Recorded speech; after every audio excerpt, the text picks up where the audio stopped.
सीतापुर गांव में श्याम नाम का एक आलसी लड़का रहता है। श्याम बहुत ही आलसी है।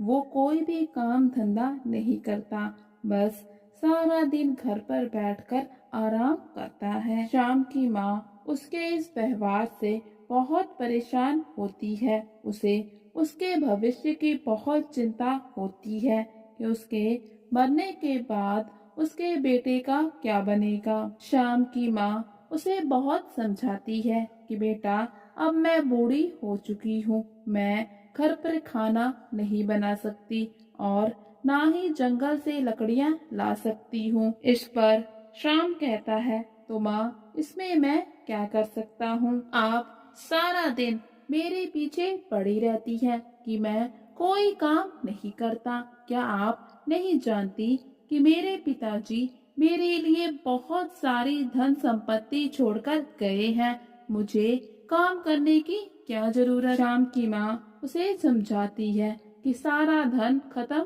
हो चुका है, अब कोई भी धन नहीं बचा, इसीलिए उसको ही मेहनत करके पैसे कमाने होंगे। लेकिन श्याम फिर भी नहीं समझता और अपनी माँ की बात अनसुनी कर देता है। और फिर उसी समय वहाँ पर श्याम की छोटी बहन गंगा आ जाती है। गंगा अपनी माँ से कहती है, देखा माँ, भैया कोई भी काम नहीं करना चाहते, ऐसे तो सारी धन संपत्ति और खेत खराब हो जाएंगे। इस पर उसकी माँ कहती है, बेटा, मैंने तुम्हारे भाई को बहुत समझाया, लेकिन वो नहीं समझता, इस पर मैं क्या करूं? गंगा अपनी माँ से कहती है, माँ, तुम चिंता ना करो, मैं भैया को एक बार फिर से समझाऊंगी। और इतना कहकर वो वहाँ से चली जाती है। गंगा के जाने के बाद माँ भी जंगल की तरफ लकड़ियाँ लेने चली जाती है और गंगा शाम से मिलने आती है। गंगा शाम को समझाती है कि भैया, आप बड़े हो गए हो, आपको कुछ ना कुछ काम धंधा करना चाहिए। इस उम्र में आप अपनी बूढ़ी माँ से काम कराते हो, क्या आपको ये सब अच्छा लगता है? गंगा की बातें सुनकर श्याम उस पर भड़क जाता है और उसे घर से जाने को कह देता है। गंगा भी अपने घर वापस आ जाती है और फिर अगले दिन गंगा अपनी माँ से मिलने आती है। वो अपनी माँ से कहती है, माँ, अगर आप अपने बेटे से काम करवाना चाहती हैं, तो मैं आपको एक उपाय बताती हूँ, आप मेरे उपाय को अपना कर देखिए।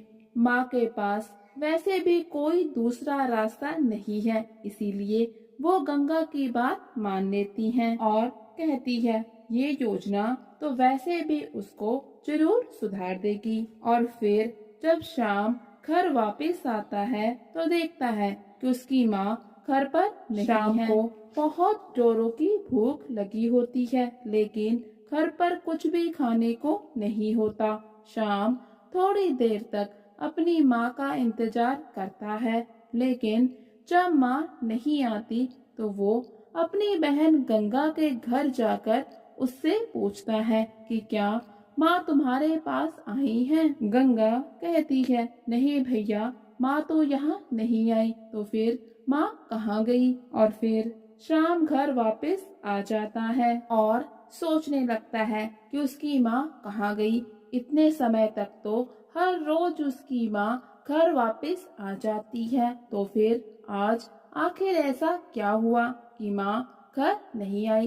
कहीं माँ के साथ कोई हादसा तो नहीं हो गया, या फिर माँ मुझसे नाराज होकर घर छोड़कर तो नहीं चली गई? बहुत सारे सवाल शाम के मन में आने लगते हैं। शाम के पास खाने को भी कुछ नहीं होता, तो वो सोचने लगता है कि अब तो उसे कोई ना कोई काम करना ही पड़ेगा। तो वो अपने खेत में जाता है, देखता है कि खेत की हालत बहुत ही खराब हो चुकी है। वो खेत पर काम करना शुरू कर देता है। उस दिन के बाद शाम हर रोज खेत पर जाता और वहाँ पर काम करता। गंगा अपनी माँ को बताती है कि श्याम भैया पहले से बहुत ज्यादा सुधर गए हैं। वो हर रोज खेत में जाकर काम करते हैं। ये सुनकर माँ बहुत ही खुश होती है और कहती है, तो क्या अब मैं अपने बेटे के पास वापस चली जाऊं? गंगा भी हाँ करती है और माँ घर वापस आ जाती है। माँ को देखकर श्याम बहुत ही खुश होता है और कहता है, माँ मैं सब कुछ समझ गया हूँ, अब से मैं बहुत ही मेहनत करूँगा। और फिर माँ बेटे के लिए अच्छा सा खाना बनाती है। तभी उनके घर के बाहर एक संत खाना मांगने आते हैं। श्याम उन्हें अपना खाना दे देता है, जिसे देखकर संत महाराज बहुत ही खुश होते हैं।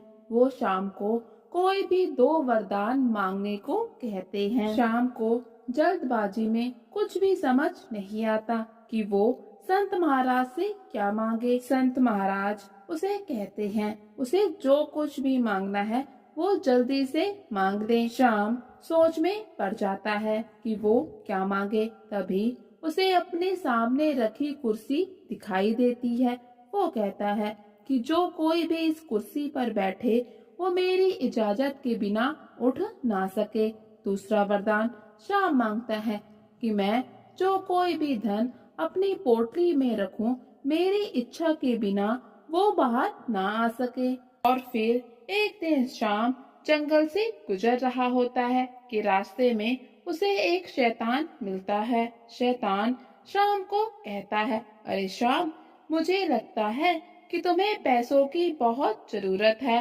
ये लो पैसों से भरा हुआ घड़ा, ये तुम रख लो। शाम अच्छे से जानता है कि अगर उसने शैतान से वो घड़ा लिया तो शैतान जीवन भर उसका पीछा नहीं छोड़ेगा, इसलिए वो घड़ा लेने से मना कर देता है। लेकिन शैतान भी उसके पीछे पड़ जाता है कि वो ये धन रख ले, उसके काम आएगा। शाम शैतान से पूछता है, लेकिन इसके बदले में तुम मुझसे क्या लोगे? शैतान शाम से कहता है, मैं तुमसे जो कुछ भी लूंगा 1 साल के बाद लूंगा। इतने में शाम सोचने लगता है कि उसके पास संत महाराज के दिए हुए 2 वरदान हैं। 1 साल के बाद जो भी होगा देखा जाएगा।